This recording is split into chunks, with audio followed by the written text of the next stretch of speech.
আমাদের প্রফেট হযরত মুহাম্মদ সাল্লাল্লাহু আলাইহি ওয়াসাল্লাম শিখাইছে, তুমি নামাজ পড়লে খালি দেহের ফিটনেস না, তোমার মনের ফিটনেস, চিন্তা চেতনার ফিটনেস, তুমি মানসিক, শারীরিক, আর্থিক, দৈহিক সকল দিক থেকে আল্লাহ তোমাকে রহমত দিয়ে তোমাকে আল্লাহ ভালো রাখবেন, সুস্থ রাখবেন। জোরে জোরে বলেন সুবহানাল্লাহ।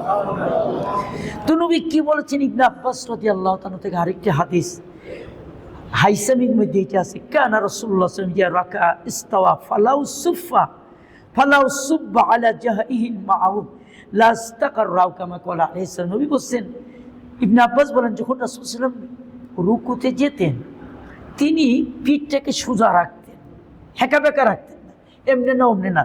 তিনি বলতেছেন নবীর পিঠের মধ্যে যদি পানি ঢালা দেওয়া হয় পানি পড়বে না, একবার এমন সময় যে পানি থেমে যাবে।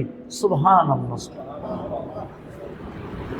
সম্মানিত ভাইয়ের আমার, তো তাহলে বোঝা গেল নামাজের মাধ্যমে শুধু ইবাদতই হয় না, আপনার বডি ফিটনেসটাও ঠিক রাখার ব্যবস্থা আল্লাহ করে দিয়েছে, আলহামদুলিল্লাহ। আরও আসেন, নবী বলেছেন, আমিরান নবী সাল্লাল্লাহু আলাইহি সাল্লাম আইয়াসুদ আলা সাবআত আদাইন ওয়ালা ইয়াকুফা শা'রান ওয়ালা সাওবাল জাবহাতিল ওয়াল ইয়াদাইনি ওয়ার রুকবাতাইনি ওয়ার রিজলাইনি আও কামা ক্বালা। নবী বলেছেন 7টি অঙ্গের দ্বারা তোমরা সেজদা দিবা। সাধারণত এই আলোচনা আমার জানা মতে দু একজন মাশাআল্লাহ আলহামদুলিল্লাহ যারা স্কলার হয়তো করতে পারে, এটা আমাদের অনেক কিছু হাদিস গবেষণা করে এই কথাগুলি বলা দরকার, মানুষ আগ্রহ বাড়বে, ইয়াং জেনারেশন। 7টি অঙ্গের মাধ্যমে সেজদা দিতে বলেছেন। নবী বলছেন মুখমণ্ডলের মাধ্যমে সেজদা দিবা। মুখমণ্ডল মানে নাক আর কপাল, এটা হাদিস আসতেছে। 2 হাত দ্বারা সেজদা দিবা। কি হাত থাকে না, হাত আবার বিছে না। আমি মক্কা হারামের ভিতরে যেভাবে হোক আমার হাতটা এইভাবে জায়নামাজের মধ্যে একেবারে পুরো হাতটা পড়ে গেছে। সৌদি আরবের এক শায়েখ, ওনার বাড়ি মদিনাতে, আমার বলছি আন্তা, আমি লানা বাংলাদেশি, তুমি নামাজ পড়ান্তে আলিম চেয়ারা শুনতেছে কেন, অল্প কিছু, অত ভালো আলিম না। বলছি তোমার তো হাত বুঝছি আনতে সাহ, আপনি ঠিক আছেন, আমার হাতটা ঠিক রাখাটা ঠিক হয় না। আমরা হাতটাকে কি করি আল্লাহর হস্তে, বাস 2 হাত।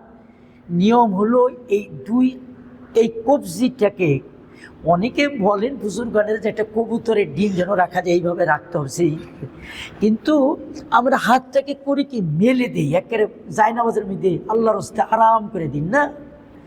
তো নবীজি দেখেন হাতের রক্ত চলাচল, আপনার এটা হলো গোটা দেহের বডি ফিটনেস, আপনার সমস্ত অঙ্গ প্রত্যঙ্গ রক্ত চলাচলের প্রবাহ ঠিক রাখার জন্য আপনার এই হাতটাকে নবী বলছে 2 হাত। 2 হাত মানে এইগুলো না, এই যে 2 হাত, এটার মাধ্যমে সেজদা দাও। 2 হাঁটু এবং 2 পা, এই যে সপ্তম অঙ্গের মাধ্যমে সেজদা যদি দেন, বিশ্বাস করেন আশা করা যায় অন্য যারা নামাজ পড়ে না তার থেকে আপনার বডি ফিটনেস ইনশাআল্লাহ অনেক ভালো থাকবে।